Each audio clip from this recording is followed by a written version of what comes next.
Wheaton, Director of Hospitality from First United Methodist Church. And I'm Adrienne Bush, Director of 50 Plus Ministries at First United Methodist Church. And today we are celebrating all things eggs and Easter with our Eggstravaganza. Yes. So let's get started with a little intro song. Welcome to Pandemic Pantry. We know you might feel antsy, but we wrote a new stanza. Extravaganza, extravaganza, extravaganza. Stay tuned. Woo! Oh, that's so fun. Thank you, Adrienne. Yes. And then we just have a quick devotional. Yes. Adrienne actually picked out something from Isaiah 55, verse 2. Yes, listen to me.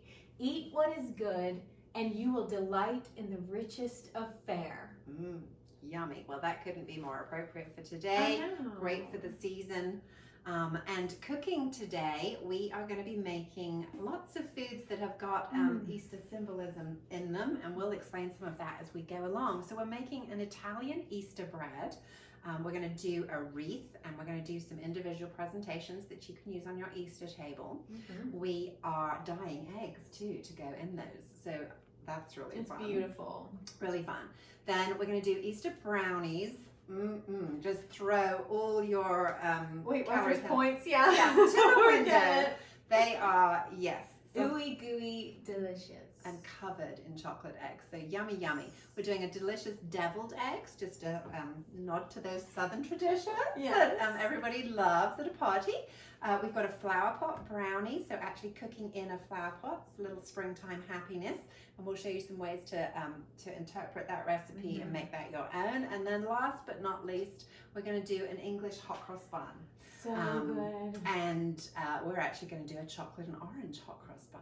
So just stay along and let's get baking. Yeah. Yay! Okay, so we are getting ready to dye our eggs for our Italian Easter bread. Now, you're usually familiar with dyeing the hard-boiled eggs, but these are actually raw eggs. Look how pretty they're going to be.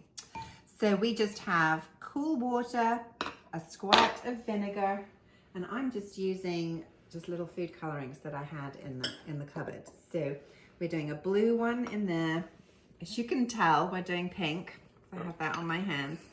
And the longer you stay in there, obviously the longer it's going to color. And then this is just another little liquid food coloring. It's just cold water. Just stir some of that in. I've put, as I say, a little bit of vinegar, and then I'm just going to stir that around. And the vinegar somehow helps it stick, but it's going to take a minute or two. But we'll leave those in there, and we can come back and check them. Might just put a little bit more in there. And then, while those are dyeing, we are going to start making our Italian bread. Like you can, it's very pale, but you can see that's already beginning to take some color. These have been in here maybe 5 or 10 minutes. So not at all long to wait. And you don't want to do that too far in advance because obviously the eggs are raw. Not like when you've hard boiled them, they don't have a long shelf life after you've messed with them. So that's it for dyeing eggs. All right, and now we're going to make our Italian Easter bread. We are going to make a brioche dough, and we're going to use the dough hook and our mixer to do this. If you don't have either of these, you can work it by hand, but obviously you're in for a, it's going to take you a little bit longer. So let's pop our dough hook on. The ingredients for this are, we've got, you'll have the ingredients to print out, but I think we've got 2/3 of a cup of milk, and we've got 2 tablespoons of butter, which has been sitting on the side here, so it's melty and smooth. And I'm just going to stick that on over the stove for a second, just to melt it and get it to blood heat. You could just pop it in the microwave, but I'm happy putting that there for a second, and we're going to look at the other ingredients that we're going to be using today. So we are going to take a cup of all-purpose flour, add that in there. We've got 1/4 cup of sugar. So just tip that in at the side of the bowl. Sugar helps feed the yeast. But then in contrast, we have a teaspoon of salt, and salt sort of stops the yeast working. So you want to put them on opposite sides of the bowl in here. And then our yeast packet, just check your date. There's always a goodbye date on the back of your yeast. Check that it's not one you bought early on in the pandemic that's been sitting at the back of the cupboard like the one that we used earlier. You want a good active yeast. And then you want to tip that into here so that it's not on either the sugar or the salt. So you've sort of got three, like a triangle, your ingredients in 3 different places.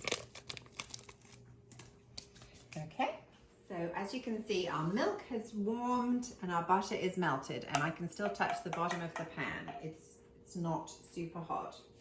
So I'm going to put my mixer down, switch it, lock it, switch it on, and pour my milk in down the side.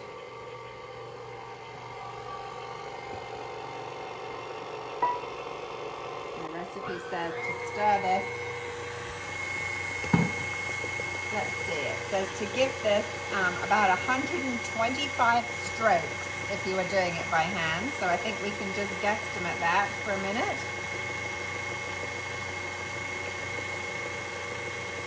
And I'm going to stop it for a second and just wipe down that flour. There's not a lot in my bowl, so there it goes. Make sure it's all together. And if you could smell that, you could smell the yeast, that lovely warm yeasty smell.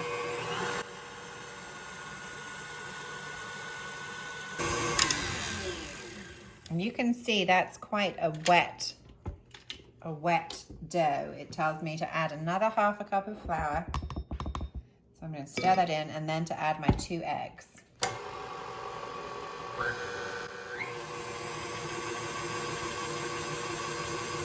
Wait for that to get incorporated before I add the eggs so we don't get lumps. Crack my eggs into a cup ahead of time. Just going to lightly break them up. And then in they go. Turn it up a little.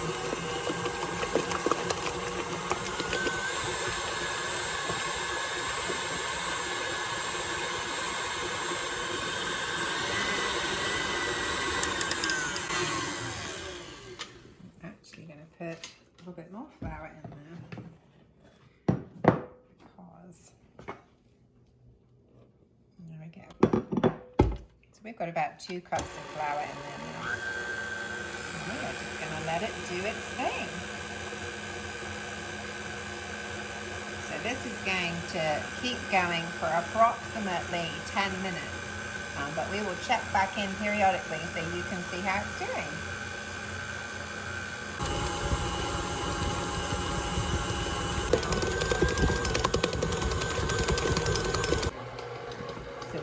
Turn this off so you can have a look. You can see that our dough is getting much better. And if you've watched Great British Bake Off, you know you want to do the window pane test. That way you can stretch your dough and see through it without it breaking. So I would say we're just going to give this a couple more minutes. It's got a lot of elasticity and it's almost done. Hard to believe that it got there, but it did. Just sprayed a bowl with some oil, just lightly coated. I'm laughing because the dog is in the front of the frame here.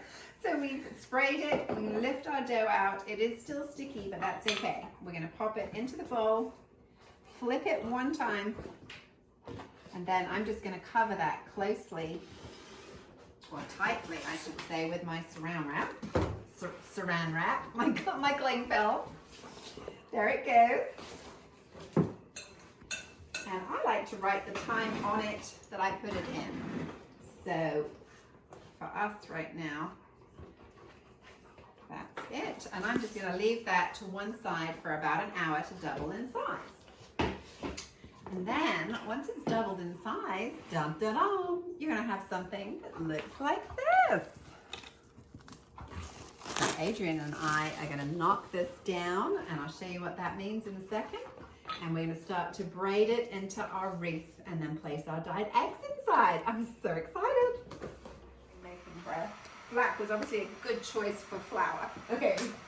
All right, so here is our leavened bread. So leavened. So we are going to put a traditional Italian seasoning in here. We're going to use anise extract. I'm not terribly familiar with using that. Either. Let's have a smell. Let's take the top off. What I can tell you is you can still see from my hands that wear a glove when you do your eggs. Because I think I might be... You might have pink hands for a while. I might be looking this good for a while. Exactly. Oh yes, so anise is like an aniseedy taste. It's like licorice. So you can use raisins. I'm actually using cranberries because it's what I had, and I like cranberries. Me too. And I have got some almonds, some flaked toasted almonds, about half a cup of each. And we are just going to put our seasoning in there actually, so it can start. I'm going to grab a little teaspoon and give that a mix up. So 1 teaspoon. I remember gobstoppers as a child. Did you have gobstoppers that turned your mouth that bright red colour? Yes. Both the smell and the hands reminded me of that. There's a little wash. I never have been a fan of black licorice. Really, and I quite enjoy that. No, I guess I can't imagine a world where that people like it. So it's funny. I like red licorice. Do you like red licorice? Yes, I don't think we had that as an option. We just had black licorice, and mostly it came in something called licorice all sorts. Do you know what those are? No. And they're just, gosh, we might just have to get some to share. Oh, They're an English treat. In fact, Elliot's my son's favorite sweets candy. And you can get, they're all different bright colors. And anyway, they have black licorice in them, and they're delicious. So moving on. So this has proved, so it's probably slightly more than doubled its size. I'm not sure what Paul Hollywood would have to say about that. I think he would say it's lovely. So we are knocking it down. Knocking it down means pushing the air out of it. But I'm going to divide it in half because Adrian and I are both ready to get our hands in. Clean hands that we have. And we are going to incorporate our fruits and nuts. And we have just little extra flour here, so we want to be able to shut that drawer. There we go. Flour our surface generously, and then half. May not be able to do it all at once, but ideally we want half of that filling each. Okay. And we're really just working the dough until we've incorporated it. There's not really another reason for this stage. So I'm just folding my edges into the middle. Okay. Is my chosen technique. Okay. And stretching it out. What would Kate do? That's what I'm always asking myself. Okay. This is where I have to confess I didn't actually measure the ingredients, so it's hard to get it all in, maybe because we have a little bit too much. But the recipe does tell us that it may be challenging to roll with all the goodies in, so we want it to taste good, so no regrets on my part. No, me neither. So once we've incorporated that, each of us needs to roll our piece of dough into a 24-inch rope each. Okay, so that's some serious rolling. Right, well I think I'm ready. No, I'm like, go in, go in. I'm going to move my baking tray out the edge. We were talking about why we chose this Italian Easter bread, and one, because it's very beautiful, and two, it's got a fair amount of symbolism in it. Yes. Including the fact that it's unleavened. The rising, or is this leavened? It's leavened. It's leavened. Leavened, which yeast. is rising bread, and hence the proofing. And it represents Christ rising on the third day. And it can be shaped like a crown, which represents the crown of thorns that he wore during crucifixion. Yes, it has eggs in it, which symbolizes new life. Yes, and we are going to braid it. Now we're actually just braiding it in 2 pieces, but you can braid it in 3, and that would represent Holy Trinity. The Trinity. So, yeah, it's got a lot of fun elements that you can talk about with your family as you're doing. And it's also very hard to roll. So I do find myself collecting the cranberries and almonds as they pop out. yes, I'm on the struggle bus over here, but just smiling and hoping it looks like it's working really smoothly. Instantly regretting wearing a black t-shirt On baking day. covered in flour, but you know, we're keeping it real. Yeah. How are you doing? Oh, I'm feeling that Fair the to roll, middling. it's more of a sort of squeeze and pull and less of a roll, it is squeeze and pull. isn't it? So I don't know if I need less, perhaps I need a little less flour, a bit more traction. I'm just trying to keep my stuff in So there. where was this at the beginning of the pandemic when we I know, had we time needed for the- baking? We need bicep workouts. Mm-hmm. Oh, here it goes. Yours is going? Okay. Yeah. Yours is coming along. It is. Yours is coming and mine's going. All right, but 24 inches does seem a while away, doesn't it? My It's gonna be a goodness. bit of a skinny one. I think there's room for adaptation. I'm trying. Come on. Gosh, Woo! maybe wishing I hadn't done curls this morning. You did curls this morning? Yes, I bought some new weights. Oh, So I did a good. little bit. I thought, I can't walk, I'll do some weights. But Well, that's good. I went to Walmart to try to buy a few weights the other day, and they were completely out. oh, really? Completely. Yes, they were on special at Target. Oh, I think I So- might have to go by there today. Come on. Yeah. I need blackout curtains. We still don't have curtains. Clocks Now that we've changed. sprung forward, I am gonna need to get some bedroom curtains. I mean, now that we have, it's gonna be more helpful because at 5 o'clock I'm not waking up with the sun in my eyes. Yes, although it is lovely, isn't it, to wake up to the sound of the birds singing? Yes. I do enjoy that. I do too. I like getting up early too. Mm-hmm. When we first moved into this house, there was a cardinal that flew into our bedroom window daily, Oh my gosh! continuously, early in the morning. So we'd wake up to like, boom, flutter, flutter, flutter, boom, flutter, flutter, flutter. And then somebody told me, you hang something shiny.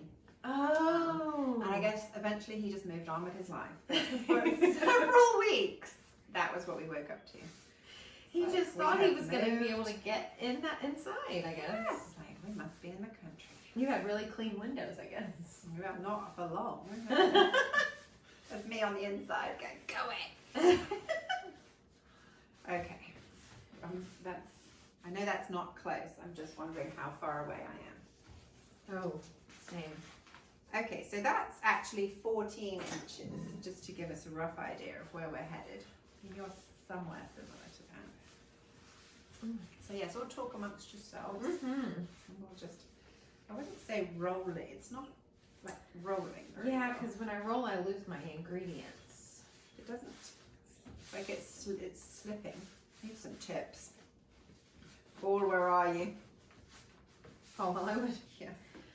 Yes, my husband and I have been watching a lot of Great British Bake Off lately, and he is longing for me to bake him some of those cakes. Yes. Well, I've been watching that new series of Nadia Bakes. And, yes, she it's so definitely beautifully has- filmed. Yes, it is. And there's something I want to try. Maybe we can try together. Yes. She has a upside down cake, I guess you might call it. Yes, Have you it seen that does. It one where looks you like an pour in upside- the bottom and then put the top on, and then when it cooks, it kind of flips its way Yes, over. yes, yes. Oh my gosh, it looks Divine. It does. Well, once we've got this underway, we're going to start our brownies, and we've got some yummy brownies for you. Mm-hmm. Okay, you're winning. I see that. No, I'm not. You are. I see you. I'm not winning. But the gluten, as fast as we're rolling it, it's shrinking It is. back a It's little trying. bit. Okay, I wonder if you could do it like somebody out there is cringing. Come on, technique people. Oh yeah, if you kind of. That's not what we're supposed to do. But look, that helped! How long did. is this? It's a bit like a strudel. There we go.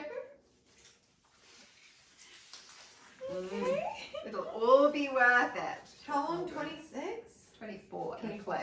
I'm at Close. 17. It does smell nice. I can smell the aniseed now developing as the something's Something's happening.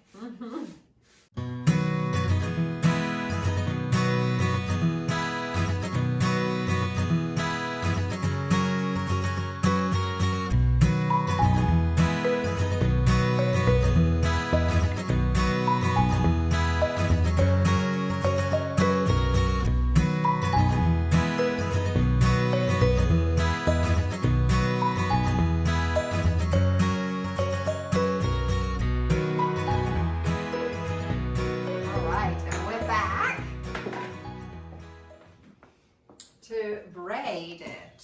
So it says pinch our ends together.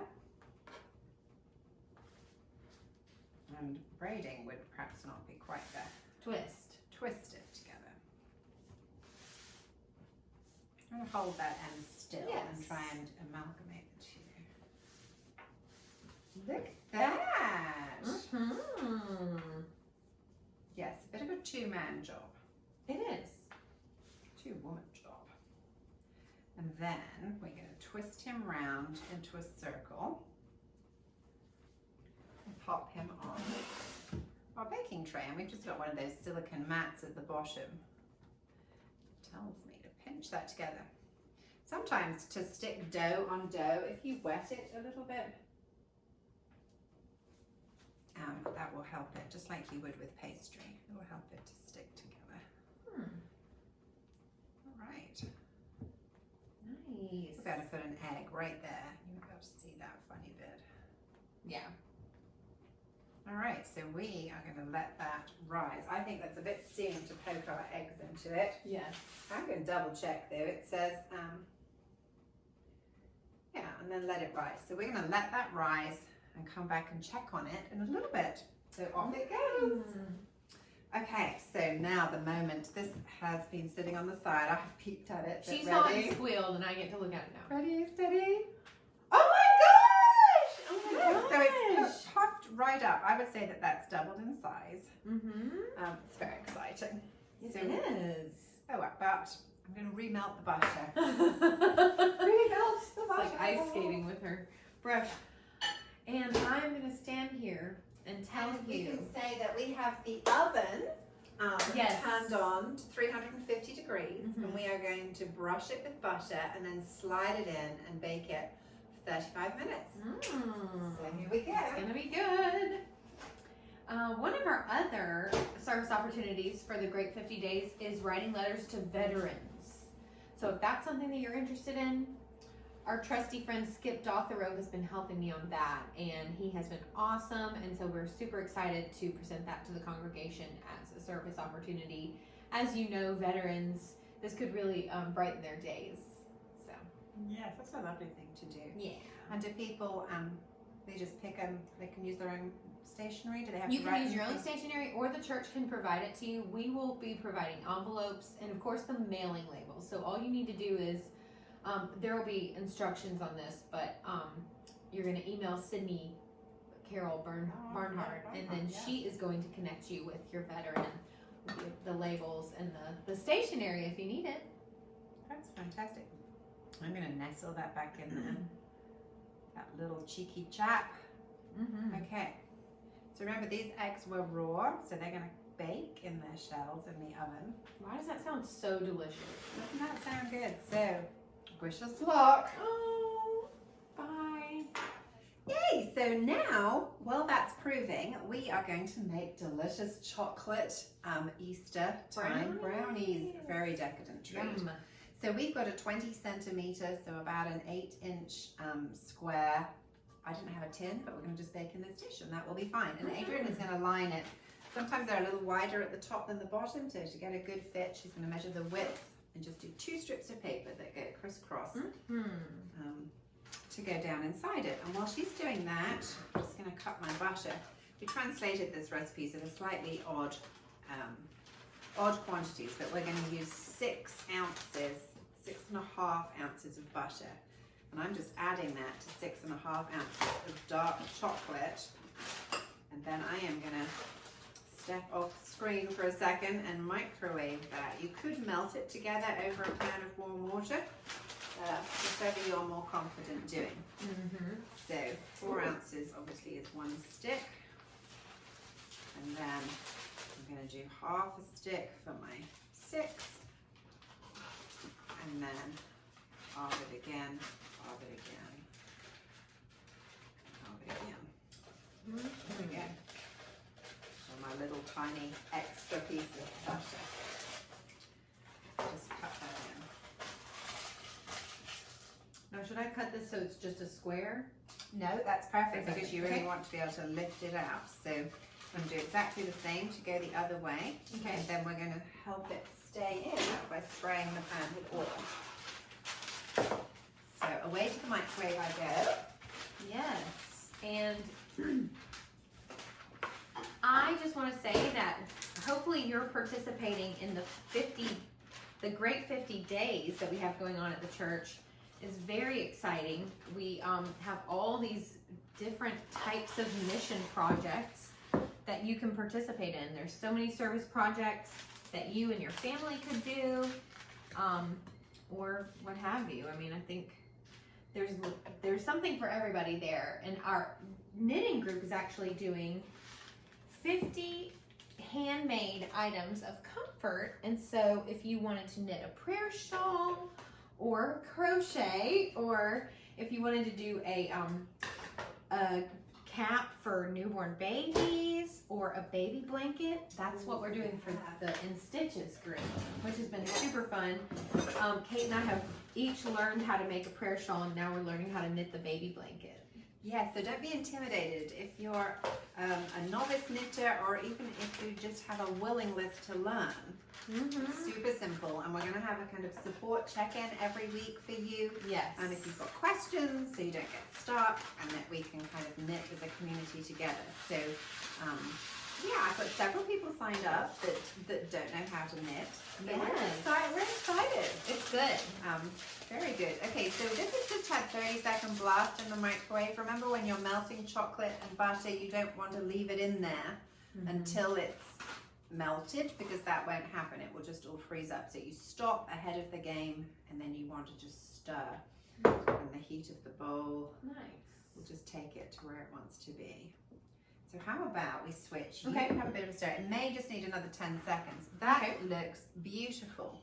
So I'm just going to undo Adrian's handiwork for 1 second and spray. So I've just got a canola oil spray. Spray the inside. You can't really overdo it, I don't think. There's nothing worse than your lovely project being stuck.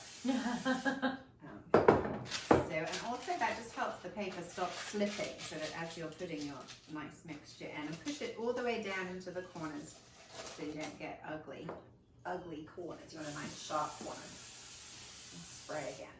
Okay, and then that's ready for our delicious brownie mixture. What do you think, Adrian? Does it need a little more microwave time? It's hard to say. I still have quite a few chunks in here. It might need a little bit more. Should I give it another 10 seconds? Yes. Okay, and while I'm doing that, let's think what you could do. You could go ahead and just sieve the cocoa and the flour into that bowl. All right, great. And by sieve, she means sift. They call it sieving in the UK. And this is what you learn when you work for months and months with your friend on a show, where you end up having to translate for each other. Isn't it funny that we still learn so many words? Yes. Even though we sing together so often. Yes. But yes, so these brownies are going to be so good. I'm going to have to eat at least a little bit of one of them. Okay. And then we're going to do the cocoa too? Yes, we're going to do the cocoa too. So not a lot, of course, as you know, when you do a brownie, we've got about 1.5 ounces of cocoa. It's very lightweight, so it doesn't get a lot of it. Deal for you. Smells good. Okay, we're kind of prepping early on. Because now we're going to backtrack. We've got this, which we want to cool. Our flour is sifted and ready to go. And I'm just going to grab the electric whisk. And we're going to whisk up our eggs and our sugar together. Okay. All right, so we are going to crack our 3 large eggs. Yum. We have eggs in it and on top of it. And while I'm doing this, you could just go ahead. I know it's very hard, but could you open the cream eggs? Yes, I can. Well, and by open, I mean actually unwrap. Let's do 2 large eggs and unwrap 5 small ones. Okay. And the reason you want to get on and do those is because we're going to partially bake our brownies. Take it out, decorate the top, and then slide it back in so that they, you know, if you put them on at the top, they just cook down into it. Yes, so 2 of these. 2 of, oh yes, yum. Okay, so eggs and my sugar. I'm using golden cast. And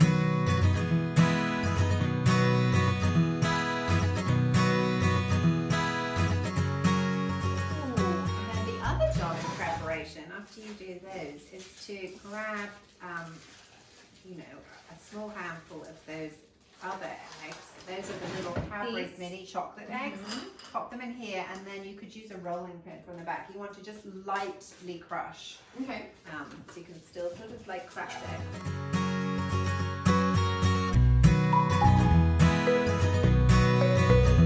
They're all smashed at least a little bit. Yes, perfect. And then that's how they'll look.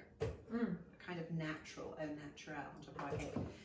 We are whisking. This is not quite done yet. We're actually going to whisk it kind of to the ribbon, which means that you will see a little trail that stays on the top when it's whisked. Interesting. So we're almost, but not quite there.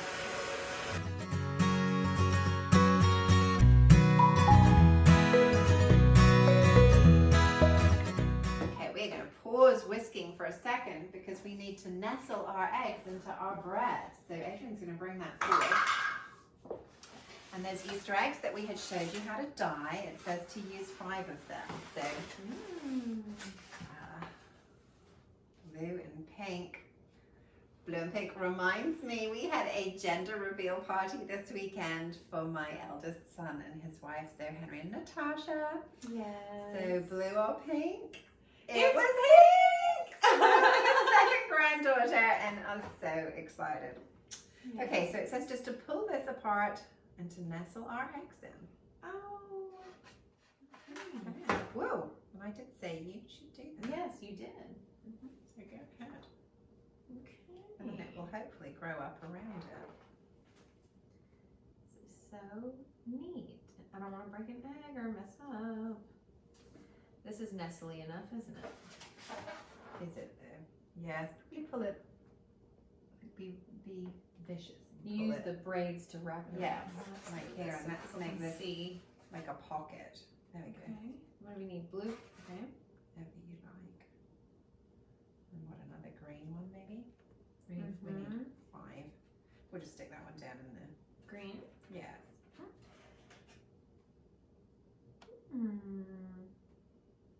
Cute. Okay, and then we're going to cover it back up and let it continue to grow a little bit longer. And I'm going to just, I think we're pretty much here. It's wanted doubled in volume, and my ribbon is almost done.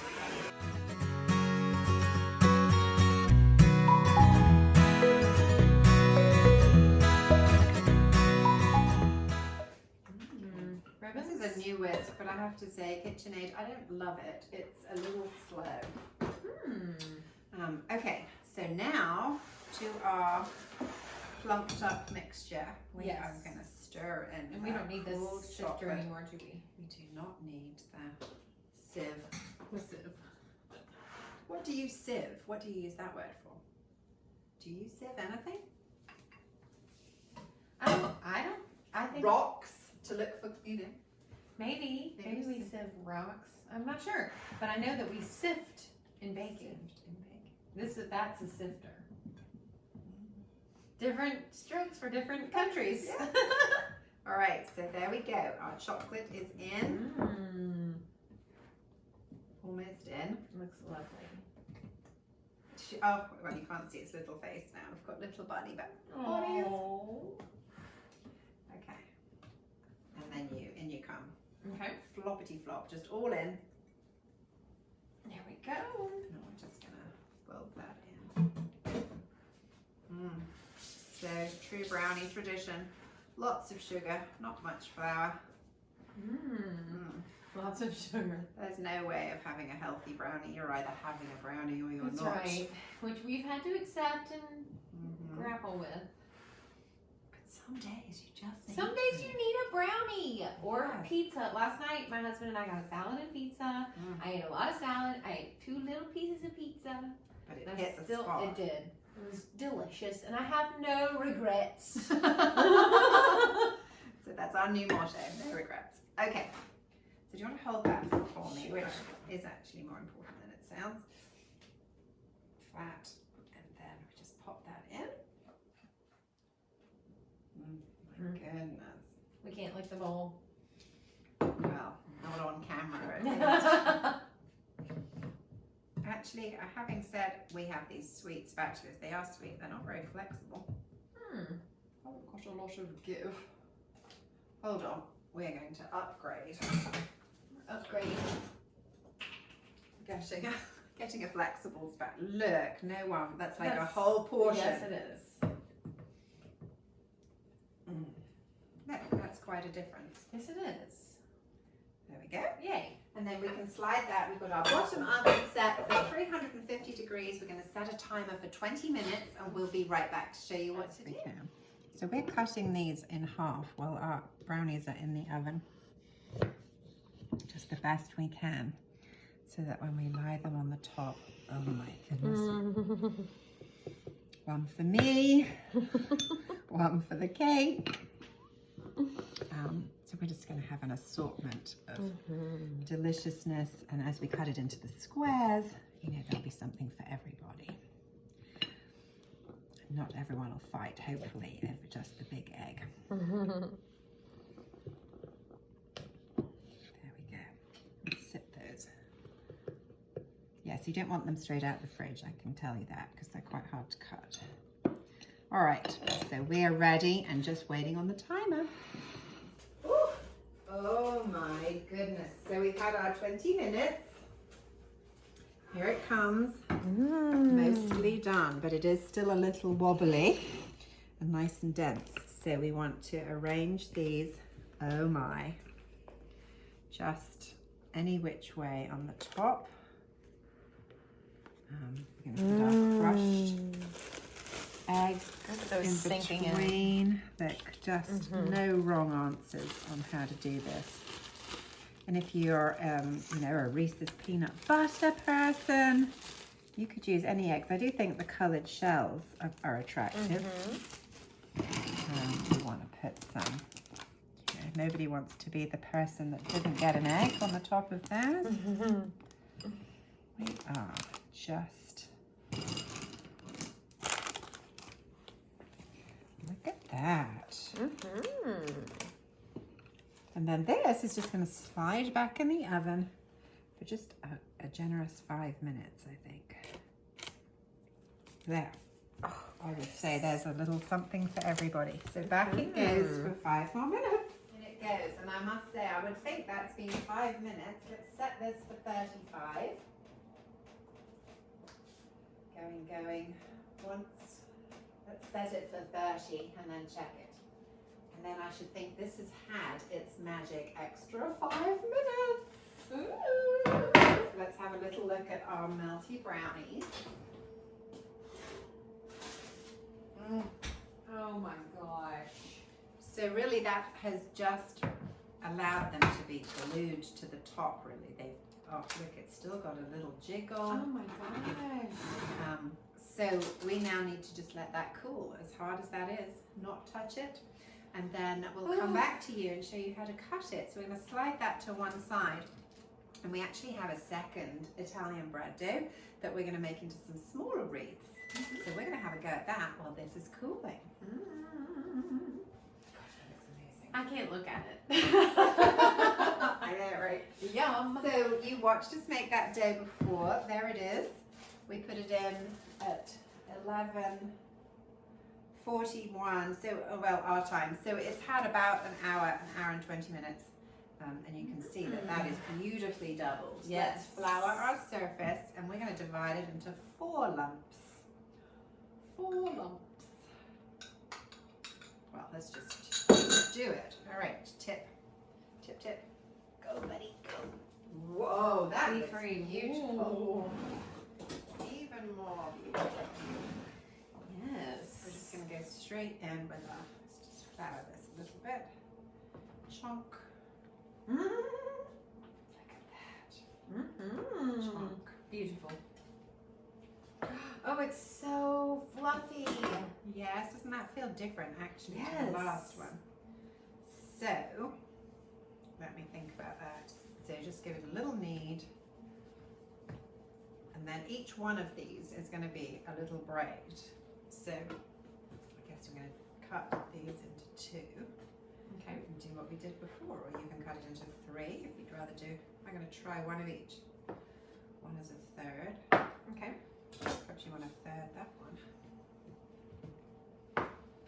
And then roll. It's like trying to figure out how much hair to use in each of my braids. I want them to be even. Okay. So we can learn from this that I followed the recipe much more closely second time around, and had a little more faith in the process.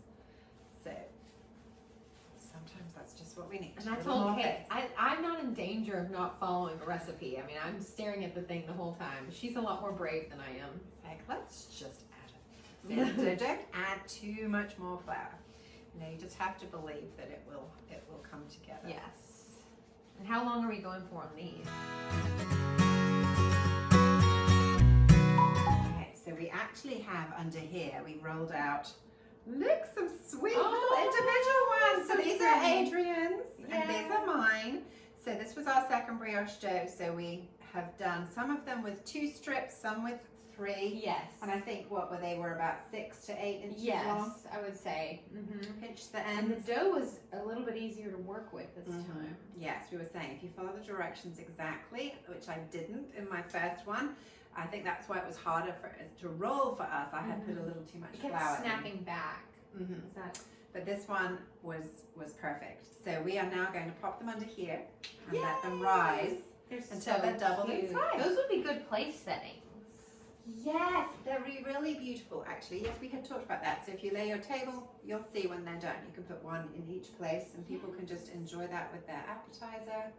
So Or for cute. breakfast. I mean, it's kind of versatile. You can do it any time. Brunch, I whatever. love it. Can't wait till it's finished. And when they're done, we're going to drizzle a little white icing and sprinkles on them. They're going to be super festive. Oh, I love it. Yes. Okay, so we just need a cup of tea, but let's show you what we're doing. So our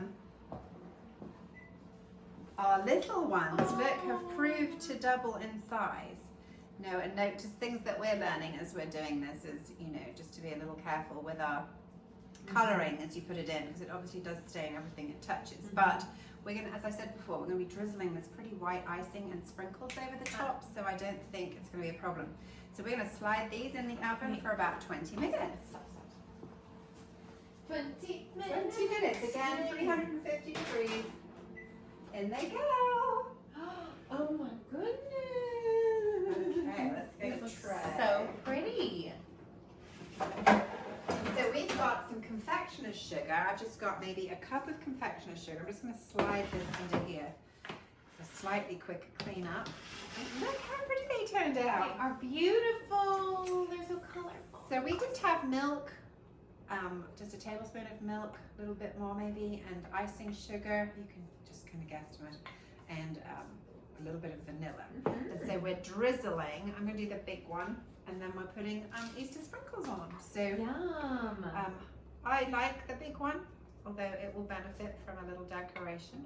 But I think it's going to make a pretty centerpiece. Just don't drizzle it on the eggs. And you want it so that it runs a little bit, but you don't want it to run off. All right, and then we're going to put these sprinkles. Hey, Winston. A little puppy love down here. Ever hopeful. Yes. So there we go, a few sprinkles for you. Right. And then Adrian is going to have a go. So you're those two, not that it matters particularly, but aren't they pretty? They turned out they couldn't be more perfect. So cute. So I'm going to do one. Just a little bit of happy. There's no real right or wrong. Whatever looks good to you. Yes. And then these are slightly smaller sprinkles. I think these are all little bunnies. Give me some pink on one. bunnies and chicks around the edge. Obviously you can't make these too far in advance because you've got your egg in the middle, but look how pretty! Oh, I sprinkle you.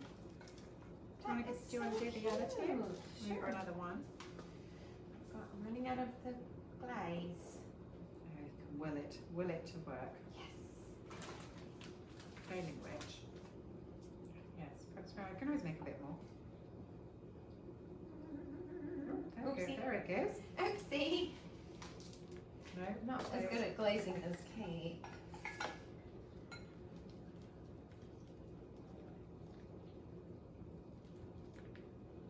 Oh, see, that works. Is that it? Is that all of it? Yeah. That's enough. Just put a tiny bit of Touch. just a touch. Yes. These ones have got more pink in them, maybe. Those are so sweet. All right, so we're going to flip these up so that you can see them. Which one should we do? Let's do your pretty green one. So we're going to, Adrian will come around and take a picture and put it on top of there. So if you can imagine that on your place setting at the table for everybody, just how pretty that would be. And then this big one could go on your Easter buffet.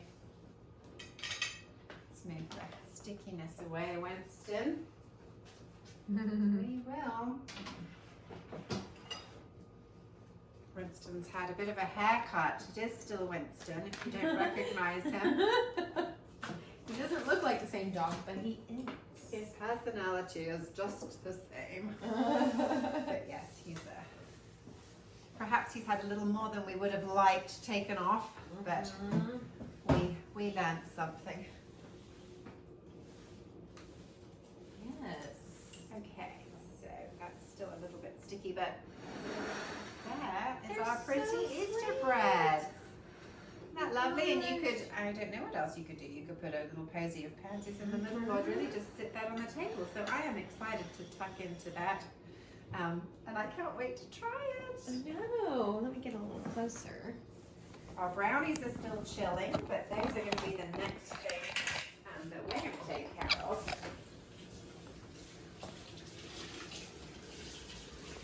Look at these.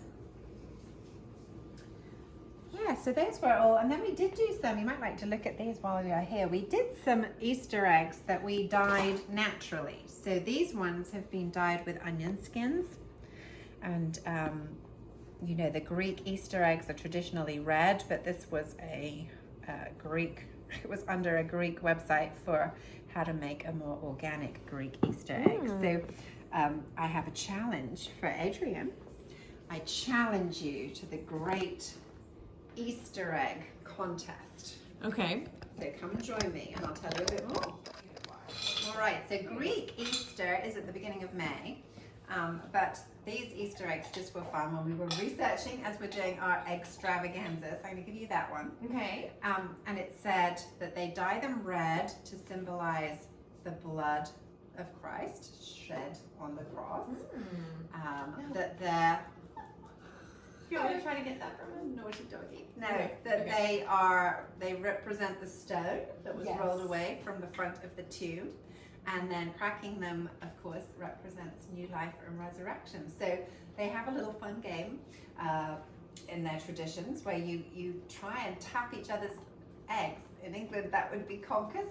You know, where you try and get the champion winning egg. So we're going to tap our eggs, and the idea is to crack the other person's without cracking your own. So I guess you go first. Okay. I did it! It didn't crack you, but it cracked me. Sorry. There we I go. guess I'm really good at this Game over. I'm just going to have a try. Did I get it? No, but I cracked mine again. I'm not cracked. Oh, Adrian is the supreme winner of Easter egg dye. But we dyed them just in a more organic way. So just to recap on that, these were dyed with red onion skins. So when I was peeling and chopping for something else, kept all the skins, put them in water with some vinegar, brought it to the boil, boiled it for like 20 minutes, then put my eggs in, nestled them all down, cooked the eggs took it off the heat, cooled it, and left it in the fridge overnight. And then they came out, these beautiful mottled colors, and you can rub oil on them. Just, you know, different. I think you can make patterns, you can tie string round before you put them in to make pretty pictures. But, woohoo! But this is what we have. Yes. A little bit of Easter trivia from Yes. us to you. That's right. Okay, so now we're going to make these delicious Flower Pot chocolate chip brownies. So a little taste of spring, just a different kind of presentation. I bought these little teeny tiny terracotta They're pots. so cute. Yes, if you've got some in the garage, you know, buy some new ones. And you can see, there is a way, you'll see online, you can like season them with oil and bake them, and you can do that like 3 times in order to season your pot so that you could bake directly in it. But today we've just washed and dried. Adrian is just going to oil them with vegetable oil, and we're going to stick just your regular little cupcake paper down inside. And honestly, we're probably going to eat our muffin from inside our little flower pot. So the fact that it doesn't easily pop out wouldn't be a problem. And if you don't have those and you still want to make them, you know, you could do a fun little presentation with just a ramekin. And of course, you can make them in like a little teacup too. A lot of people like to make teacup brownies. That's true. I brought you a teacup candle for my honeymoon. I You love did. little found objects in teacups. And that is by my bed with water in it right this moment. Oh.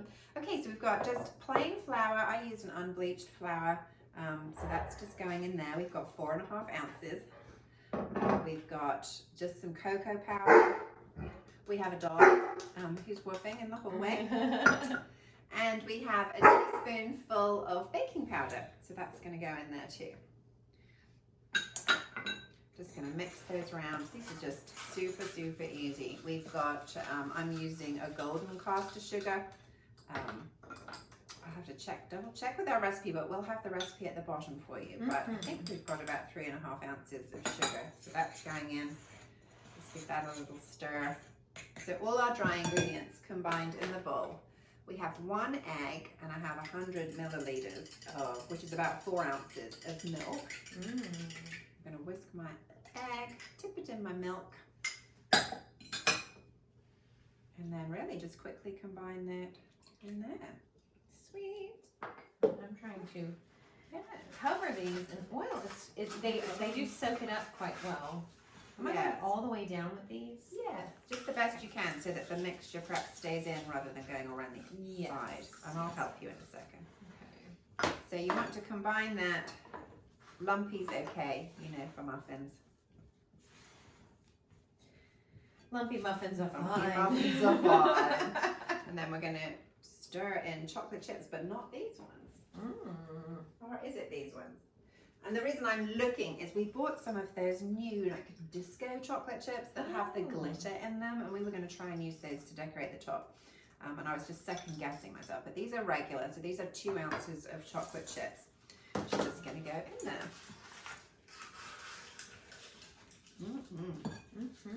That looks a fairly stiff mixture, I have to say. I'm just going to put a little dribble of water. Just to lighten that up a little bit.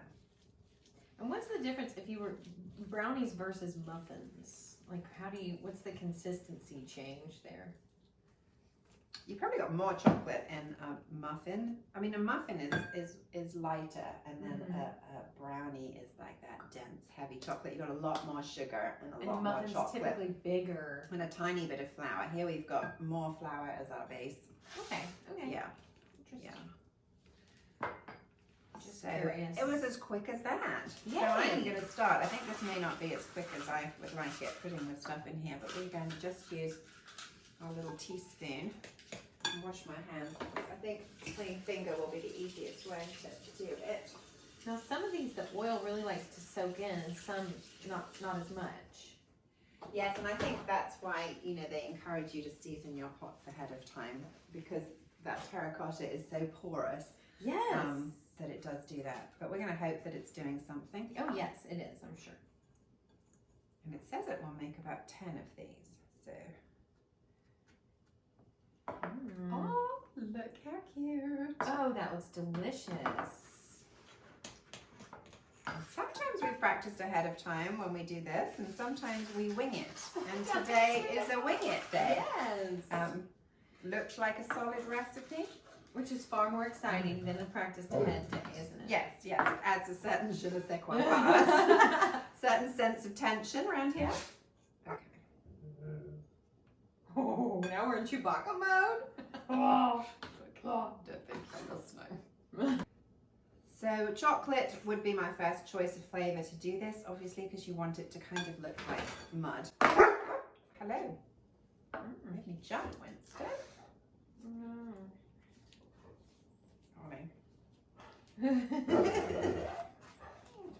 It's just like an overturned flower pot.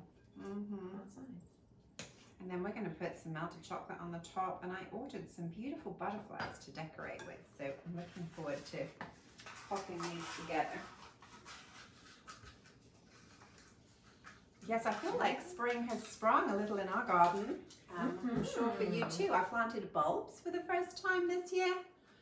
Yes, for the first time, because we had quite a lot in our garden, but I don't know, they don't always bloom every year, and they're not reliable. You know, my daffodils, I had so many last year. I have not a one this year.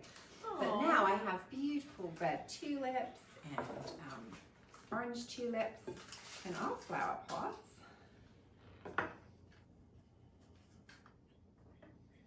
And of course, Adrienne knows all about gardening. She spent the last weekend at the Insco house. Yes, we had a good little 2-day gardening extravaganza of our own.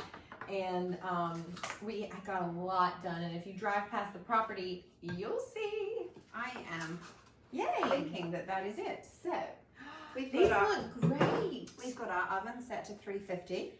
So fingers crossed. Chocolatey fingers crossed. Chocolatey fingers crossed. About 15 minutes. Here we go. Yeah. Ooh, so I think our timer just went off. Yay! So let's put our muffin. All right. Oh, super Oh my cute. gosh, look at that. Oh. So there they are. Right, back to working on our flower pots. Adrienne, look how cute they are. They're so cute. And if you wondered, they do come out. Look. Oh, good. And they look like cute little muffins. Sweet little muffins, but we can serve them like that. So here's this is the disco chocolate that I talked about us having bought. Now, I might save our money, I don't know. Perhaps when it dries, it will be sparkly, but for now it's not. And then we went on to Amazon and bought these little butterflies, edible butterflies. I think they were maybe $5 for 24 butterflies, and they're made of rice paper. And they're flat, but to give them some, you can kind of bend them, and they have a bit of a snap, like they've broken. But if you break them down the middle, like a real butterfly. Like a real butterfly. So we are simply going to do one, and Adrienne's going to do some. We're just going to put melted chocolate on the top. Yum. And then sit a little butterfly on there. That is precious.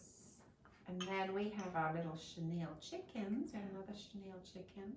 Do you want to do him? So you can put Mr. Chicken on the top. He can just be sat right there. How cute, with eggs? Yes, with a couple of eggs. Where do you want your eggs? How about right here? Sweet. That is cute. I've got some different sizes. Look at that. Do you want to bigger choose some butterfly. different butterflies? Sure. What else have we got in there? Got a monarch. So again, it's this is 3 ounces of melted chocolate. Just going on the top like that. Here's a bigger Oh, one. that's a pretty one. Okay, ready. This one's more fragile. It's got a lot of little fractures. All right, you go for it. Oh, this one's pretty. That. Oh my goodness. That is cute. So a cute presentation, you maybe could put some garden flowers in the middle and then put your butterflies around the outside. Let's do one of these. But hopefully that will give you an idea. You know, you could make all sorts of things in flower pots. You could do, I've seen cinnamon rolls. You can put cinnamon roll dough down inside and make a fun cinnamon roll. I love a good cinnamon roll. You could do, you know, bread dough. You could either make your dough in here and then pop it in here, let it rise and cook it that way. That would be a fun way to serve at the table, wouldn't it? Yes. Do you think 2 is too? Or perhaps we could do a flurry. What about 2 butterflies? Yeah, try that. And here's our wannabe flower pot, but still pretty. That's cute. Yes. There it goes. So that's what we have. And I think, you know, you could really, I had some primulas over here. Or had would be the operative word, I think. They faded. They were the most beautiful bright pink.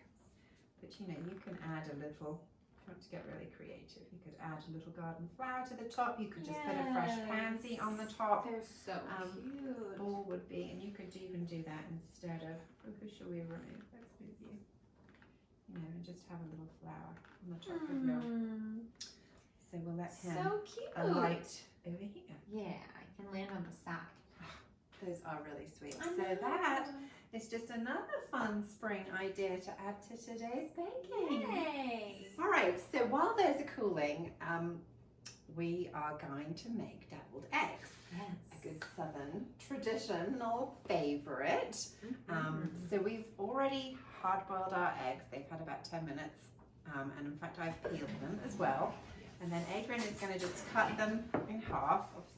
You know, there'll be people who haven't made these before. You want to cut them the long way.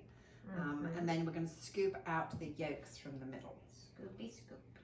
And then our recipe for this one, we're going to add just 1/4 cup of mayonnaise. And I'm going to just do it in the mixer over here. So 1/4 cup of mayonnaise, our yolks, and then I've got 4 ounces of cream cheese. And in fact, we've got a cream cheese, goat's cheese mixture that we're using today. But just plain cream cheese would do. And then the part that makes it deviled, Ed and I were talking about that earlier, is these seasonings. So traditionally, you would use, just the most basic part would be the black pepper and the cayenne. And of course, we were looking this up, so it dates back to the 17th century, I think, when they would devil food. And of course, these would have been, you know, quite expensive spices back in those days. True. And now we like to add a little Worcester sauce. We're using paprika and a mustard. So sorry. Yes, we were talking about some of the other things you can devil. Yes. Like That would be the sort of the list of things that you would need to add to make it deviled. Yes. But like, yes, what else could we Bloody do? Marys we talked about. And that Yeah. turns out I've had deviled Bloody Marys but didn't know it. Mm-hmm. And is that related to devil's food cake? No, that's devil food cake as opposed to deviled food cake. Okay. So, you know, deviled food cake has got, it's not like a red velvet cake that's got the red food dye in it. Deviled food cake's just rich and dark. And in fact, it's that reaction between the baking powder and the baking soda that helps give it that deep, dark, rich color. And it's just sort of devilishly good. Oh, it is devilishly good. And I can't think that these ingredients on top of devil's food cake would be very good. No. But deviled crab would be good. Ooh, yes. Yummy. Lobster. I guess seafood in general. Yes, salmon. in general lends itself to that.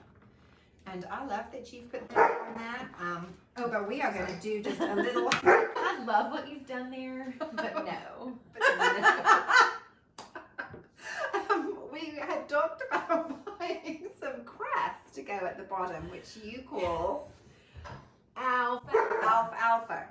Because I don't actually have a devil's food plate to put them on. But if you give it some texture at the bottom to stop them like wibbling around, then as you head to the table with your plate, you won't lose one. So we were trying to see what we had available. So what we've got are It's a head of lettuce. So I'm going to chiffonade it, so very, very fine. And while I'm doing that, actually, if you want to take those to the sink and just wash them, Okay. and then we're going to pat them dry with some paper towel so that we haven't got the kind of ugly gubbins. Yolk residue. Yes. Oh, I made it challenging with the largest knife and the smallest chopping board that I own. But That sounds like something I would do. we are nothing if not creative in this kitchen. Okay, so this is just very fine. So this is going to be our kind of grass at the bottom. So the alfalfa shoots are pretty.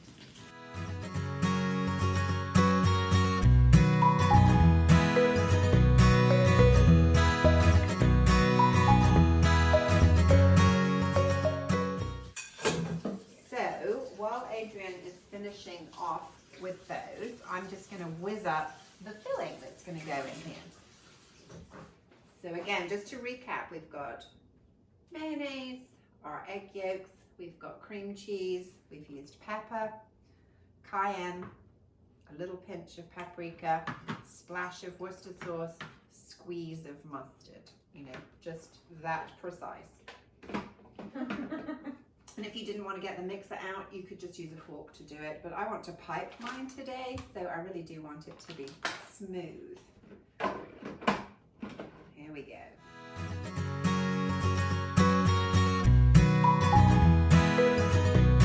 I'm going to add a little salt. That was the one thing I didn't have on that list. Here it is. A little squeeze of sea salt. Actually ran out of Malden. That was our favourite. Remember, we had been using all through the pandemic. We need to get some more, and I usually order that on Amazon.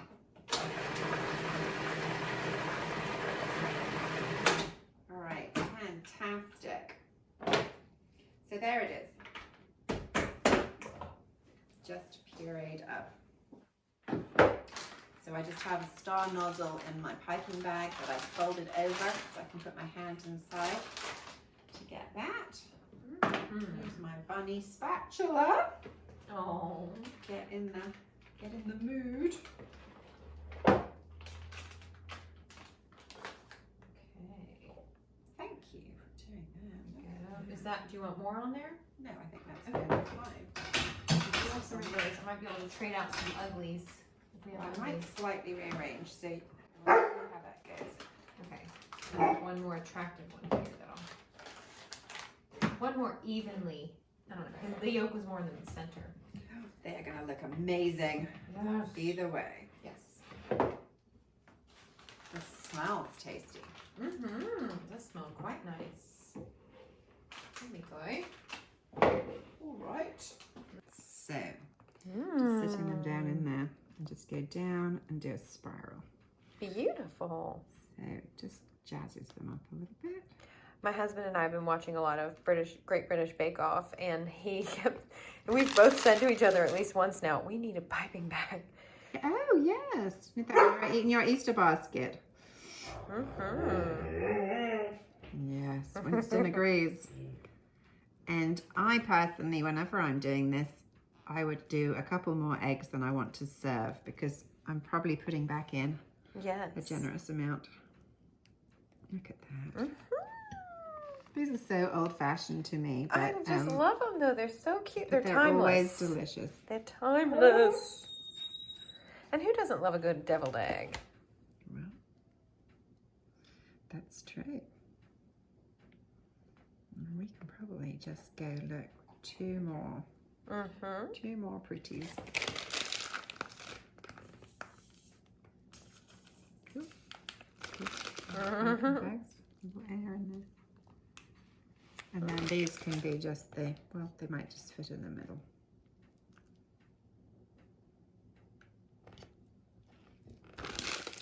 Right, waste not, want not. There it is, last one. Perfect. Now, if you wanted to, you could sprinkle, a little crumbled bacon on the top. You could put a little blue cheese. I think that's quite popular on the top.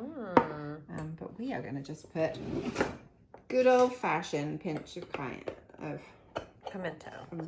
Oh wait, no, what is that? Paprika. Paprika. This is actually a Sorry. smoked paprika. But yes, it's just your classic little party egg. I think they're going to be delicious, and then I think you pop them in the fridge just to firm up. Beautiful. But if you haven't tried making them, they're pretty simple and they'll be delicious. Yay. So now we're just going to finish off these hot cross buns we started earlier this morning. I have a bread maker, which I don't use as often as I wish I did. I know a lot of people had fun with their bread makers during the pandemic, so maybe you're one of those. I am.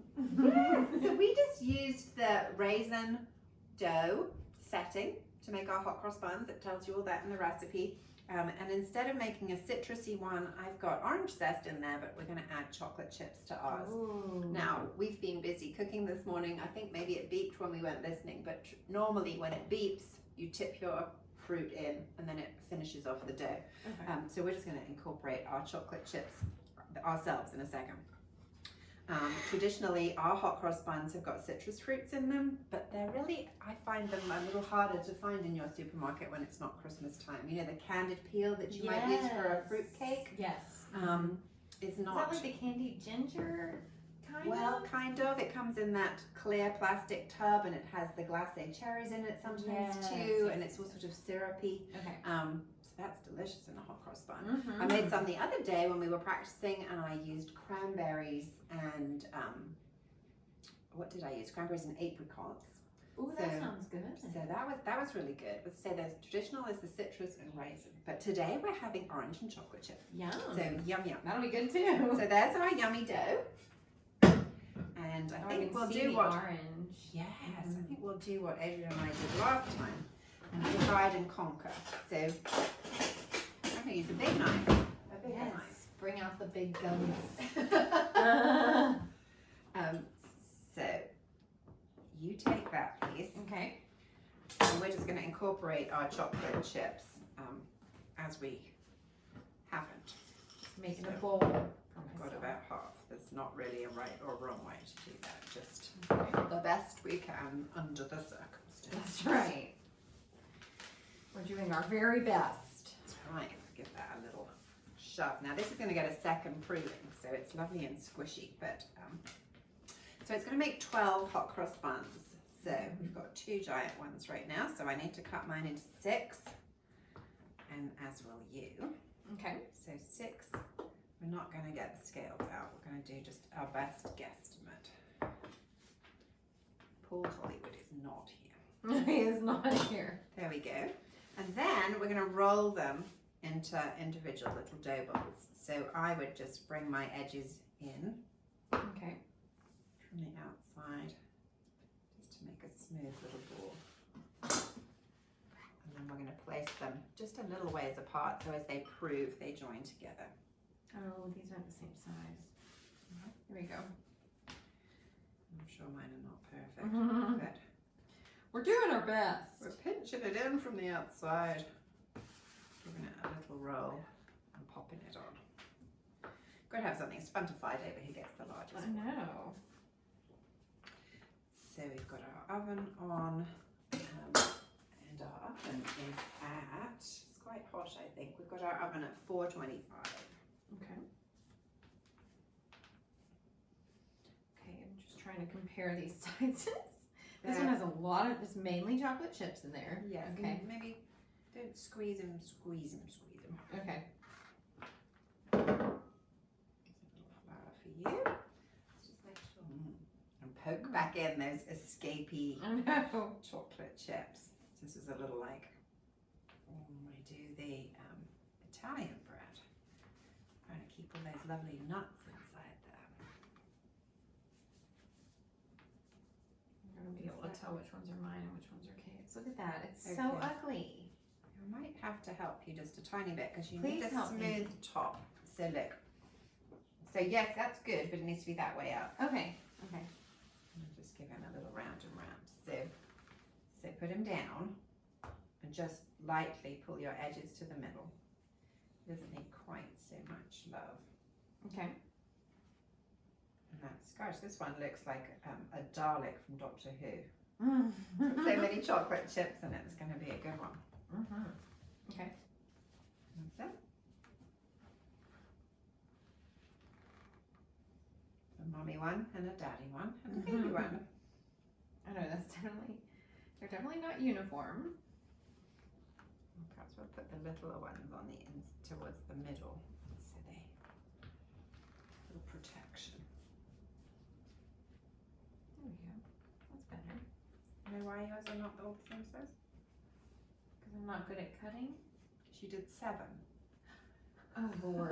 So we've got like a little extra. So you know what? We can just marry these two together. Okay.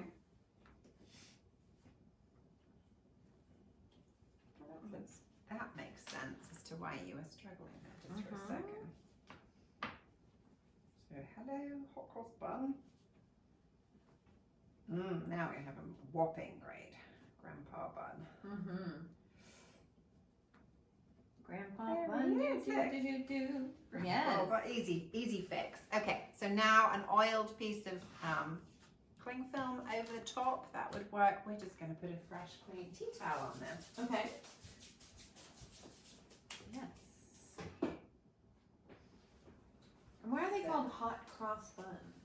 Oh, well, they're going to have this beautiful cross on the top, obviously to symbol of Easter, crucifixion. So once they've risen a little more, we're going to make a flour and water paste, like you maybe made as a child for glue, and drizzle it over the top to make a cross, and then you bake them. Oh, neat. And then we'll glaze them. So under they go, and we're going to leave those to prove for about 45 minutes or until they've doubled in size. Yay, double. So now we're going to make the crosses mixture, the mixture for the crosses, for the hot cross buns. So this is just the 2 ounces of plain flour that we reserved at the beginning. And we're adding in just enough water. Now you can do this 2 ways. You can add in enough water to make a pliable paste that you can roll and then slice little strips to make your crosses to go on the top. I'm going to do it like another old-fashioned way. I'm going to make this a runnier mixture. See, you could stop here and roll this out and then cut strips, or you can keep going. And you think it won't work, but then it does.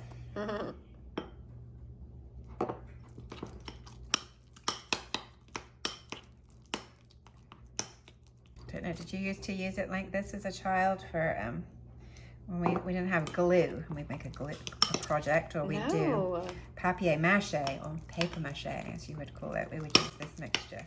We would just dip our always strips I in just with a I don't little bit remember more not water. having Elmer's. Oh. Or as my nephew used to call it because of the bottle, cow glue. Cow glue. Well, he might not be wrong. Right? Back in the day.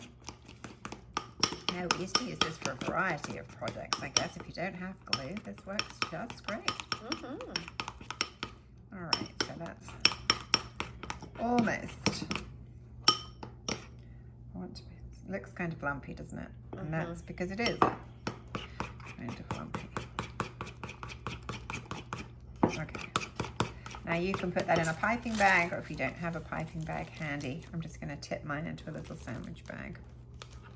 It's messy, and making the buns doesn't take a long time, but you'll be glad you're done when you finish. Be one less thing to wash up. So you can zip lock that for a second so it doesn't run everywhere. And we'll bring our buns forward. All right. So these have more or less doubled in size, and they're going to grow more still in the oven. So now, just going to snip the tip. All right. And we're going to go across and down to make these crosses on the top of our hot cross buns. So over it goes, and then you'll see how they look so cute. Whoop. Is it doing it? No, it's stuck. Definitely have that homemade look, but they'll be sweet when they're done. Whoops. How neat. Isn't that cute? There we go. Right-handed is so much better. I don't know why I was trying to do it left-handed. It's camera angles. You're probably trying to yield to the camera. And there we go. Yay. So now those are going to go into our hot 425 degree oven, and we'll be back to see how they turned out. Hi, we have just pulled our hot cross buns out of the oven. They smell so good, and until they create that technology, I'll just tell where you can smell on video. It smells really good. And they smell like obviously chocolate and orange. I may have been a little cheap with my here. Would you like to continue pasting? Yes. So this is golden syrup that we're pasting on the top. Which is this what, like honey? is golden syrup. Oh. So honey might be a little bit sticky, but you're not going to have enough. So just do them whole, and I'm going to go and heat a bit more up. Okay. You could probably use corn syrup instead. Or you can make a sugar glaze just by, cooking up your 2 tablespoons of sugar and reducing it down until it's all sticky. Yes, But this is a great cheat.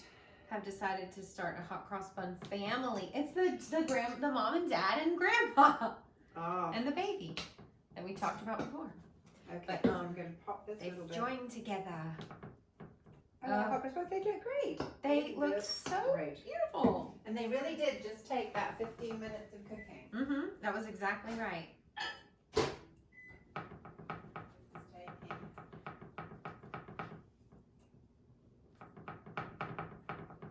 Yes, Kate says there's a Hot Cross Buns song, so I'm going to grab my ukulele and see if we can sing it in a minute.